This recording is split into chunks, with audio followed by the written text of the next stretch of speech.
Well, the excitement of Christmas has hit me. This weekend, we are going to be decorating our Christmas tree, putting up the decorations around the house. I'm starting to create a list of just the few Christmas cookies that the girls and I will be baking together this Christmas season. And I also wanted to bring you guys a very special traditional recipe that we make in our family for every Thanksgiving and every Christmas. We call it holiday fruit pie. Now, this by no means is a health recipe, okay? Most of the recipes that we have been bringing you over the last couple of years are really on the healthy side. Well, today I'm just throwing that completely out the window, and we are going to make just a really wonderful, definitely sweet, not necessarily in the health category, dessert that our family has actually been enjoying for several generations. Now, in a recent live stream, Kevin and I talked about our family traditions growing up around Thanksgiving. And Kevin and I both talked about this recipe, and so many of you were interested in the recipe that I thought it would be a really great video to make for you all. These days, we are only having this holiday fruit pie twice a year, on Thanksgiving and on Christmas. The rest of the year, we're pretty good, but those 2 days a year, we let it slide a little bit. Now, this recipe is very easy. It's not complicated. The ingredients are readily available at the grocery store, and it comes together very quickly. I am so excited to share this holiday treat with you.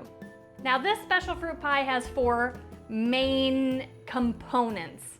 It has melted marshmallows, real whipped cream, fruit cocktail, and a graham cracker crust. Magically, they come together to make a wonderful, sweet, creamy fruit pie that you don't even have to bake. It goes in the refrigerator and it sets, and after a few hours, it's ready to eat.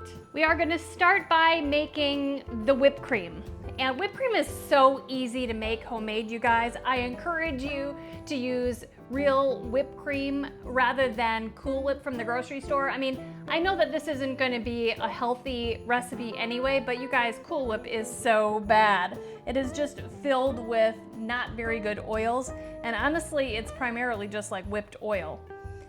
So we are going to use 2 cups or 1 pint of heavy whipping cream to make whipped cream. I am not going to be adding any sweetener to this because the marshmallows that we're going to melt, we're going to fold into this whipped cream, and marshmallows are sweet enough the way that they are. I'm starting with this so that after it's finished, it can go in the refrigerator and stay cold. These days, I have gone back to using my hand mixer rather than my big KitchenAid. It just seems easy to just quick get this out of the cupboard, use it, just put it back in the cupboard, take off the beaters and put them in the sink. It just seems so easy these days. So that's what I'm going to be using to make this whipped cream.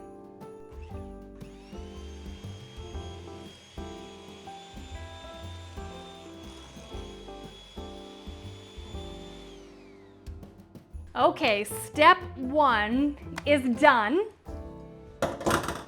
I'm just going to cover this and put this in the fridge until we're ready to use it again. When I travel out of state to visit my family, it seems like everywhere I go, there is terrible coffee. I hate stopping at gas stations for coffee, and hotel coffee is the worst. The only coffee maker that makes great travel coffee is AeroPress, and now they've introduced a complete travel system. Their newest innovation, the AeroPress Go Plus, is the first product that makes great tasting coffee using a brewing system that was designed for life on the go. It's a travel coffee revelation. The AeroPress Go Plus finally allows me to have great coffee while I'm traveling out of state and staying at a hotel. And it does it in like 2 minutes. It's the first time I feel like I can have great coffee wherever I go, no matter what I'm doing. AeroPress coffee is the smoothest coffee you'll ever drink and even has a full-bodied finish. And we have an incredible offer for our audience. Go to aeropress.com/LTH and use promo code LTH for 20% off of your order. That's aeropress.com/LTH and use promo code LTH for 20% off. It's time to say goodbye to terrible coffee and yes to better adventures with better coffee. We thank AeroPress so much for sponsoring today's video. All right, the next step is to melt the marshmallows. Now I have a whole bag of mini marshmallows. You don't need to use mini marshmallows, but I think that they melt faster. But if you have just regular sized marshmallows, just use the whole bag of regular sized marshmallows. So I'm gonna pour them all into the saucepan. And to help them melt, we are going to add 3/4 of a cup of milk.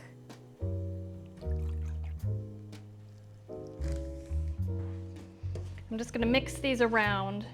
And then I'm gonna put these on the stove and we are going to kind of put them on a medium to medium-low heat and just keep stirring them until all the marshmallows melt and combine in with the milk. Now you do want to be standing here and stirring these constantly because you definitely don't want this to burn. As soon as they are completely melted, we're gonna move on to the next step. It's almost done. I ended up having to turn the heat down to low because it just felt like it was starting to stick a little bit on the bottom, and I definitely don't want that.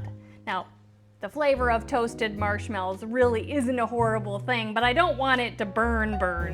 You know what I mean.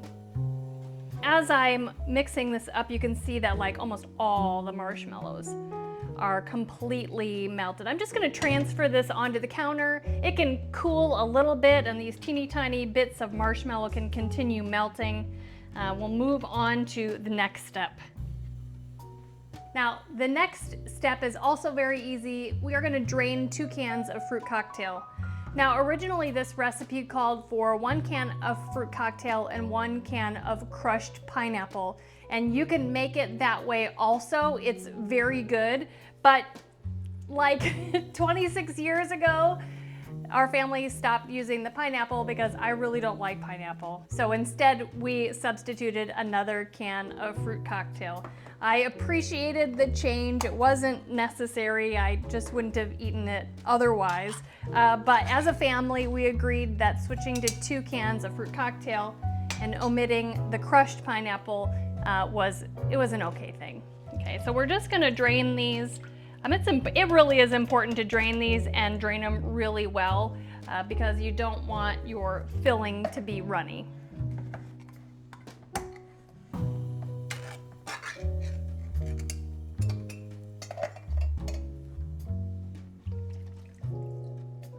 While we're waiting for the fruit to drain, I'm gonna open up these graham cracker crusts. Now you definitely can make homemade graham cracker crust and it would taste amazing. It might even taste better than this. But for convenience purposes, I'm just gonna use these store-bought ones and it's gonna be great.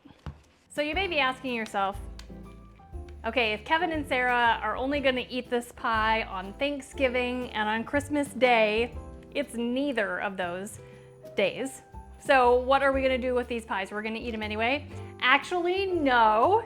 I am gonna be taking these with us to church on Sunday. Every Sunday after church, we all have lunch together and all the ladies get together and the guys who would like to provide the food. They bring in the food, we all do, to share with everybody in the church. So along with some of the other things I'm gonna be bringing on Sunday, I'm gonna be bringing these 2 holiday fruit pies to share with everybody. Okay, those are open. I have grabbed the whipped cream from the refrigerator. And I am going to pour in all of this melted marshmallow, which has cooled a little bit. I'm gonna pour it right on top of the whipped cream, but then I'm gonna be folding it in kind of quickly.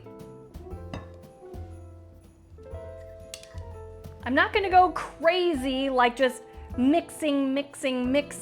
I'm gonna be folding it in so that we can hopefully maintain some of the fluffiness of the whipped cream.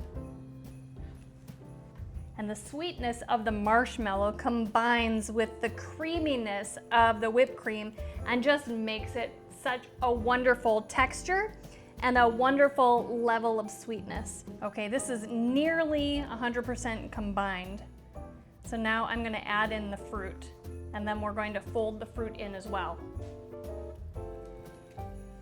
Just gonna gently fold that fruit in until it is well combined. All right, so we're gonna pour these hopefully equally between the two pies.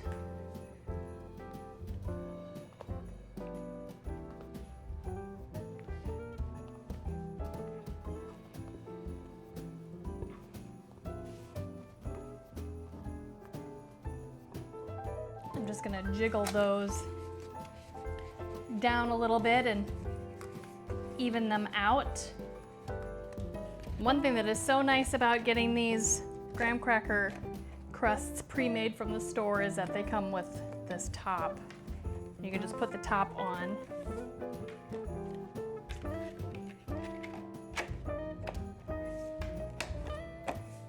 Okay, these are ready for the refrigerator. So we're gonna put both of these in the refrigerator for several hours.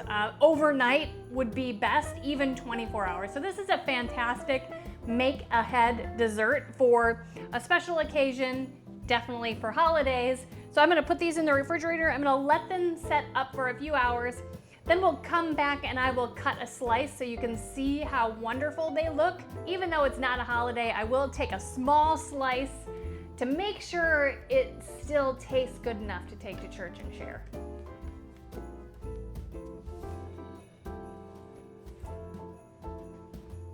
Well, it has been 3 hours. The first hour I put this in the freezer just to speed it up a little bit. Normally we would have it in the refrigerator at least 12 hours before we would eat on it. Normally we just make it the day before. Yeah. So we're gonna try a little piece. We're gonna split just a tiny little piece, the two of us. She told me the rest has to go to church because it's not a holiday. No. Twice a year. That's all we get this. Thanksgiving and Christmas. Okay. Does make it more special when you only have it as a treat, honestly. All right, we're gonna split one little piece. All right. All right, let's taste it. I'll have that little bite. Can I get the rest? Sure. Wow, I already know it's amazing.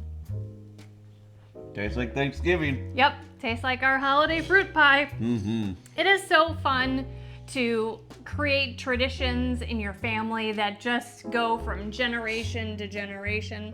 I asked your mom who this was from originally. It's from your great-grandma. Right. It's from her grandmother. Yeah, so I've been eating this pie on holidays for 49 years now. Exactly. And the crazy part is it tastes exactly the same every year. And it's one of those things that even though you barely, you eat twice a year, the second you have a taste of it,